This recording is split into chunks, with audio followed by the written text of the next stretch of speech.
One of the biggest skills you are ever going to learn to be more happy and feel better about yourself on a more regular basis is self-awareness. Oh, it is, if there's anything other than courage that I could possibly give you that's going to make such a big impact in your life when it comes to your self-love, is this perception of self-awareness.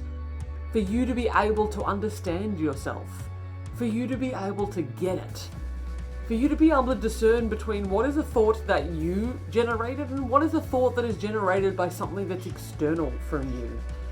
Now, I get it, all thoughts are coming inside of your head, except we are like sponges. You see, the information and the data that we take in on a regular basis becomes the internal narrative. The brain's just like Google, it just takes the information that we put into it. So whatever data you're putting into the brain is what the data of the brain is going to produce.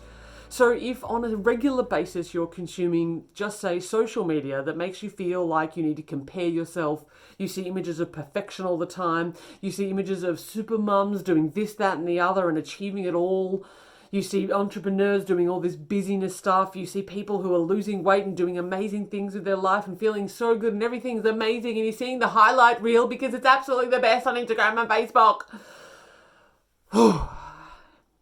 Okay, tirade over. If you are only getting that kind of input into your mind on a regular basis, then that's what the mind will produce. Example for you, real life example just today. This morning, I was scrolling some social media. I was on TikTok, in fact, and I was scrolling through some of my favorite people. So I've curated my people so that I'm not just watching garbage most of the time. I'm watching people that I love and that lift me up. Getting myself a little bit of morning motivation. And as I was lying there going through one of my people that I follow, I started to feel quite contracted in my body, like, oh, gross. Oh, I don't feel great about myself. And I noticed, I'm on social media.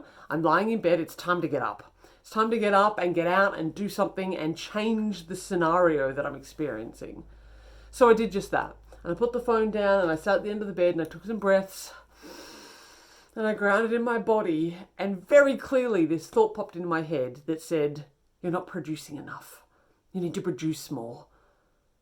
Boom. Straight away I went, oh my gosh, that's a not enough thought. That's a not enough thought that if I let it go, it would get carried away into not enoughness. The whole day, maybe even the whole week or whatever, in the past, I would have been carried away in the not enoughness, and the not enoughness would have produced more of not enoughness. But the beauty is that I'm self-aware enough to notice it. I noticed that this thought popped into my head and I went, cool, yeah, actually, no, that's not mine. I'm not buying it. It's not a belief that aligns with who I am, and it's not mine. No, thank you. It is not there.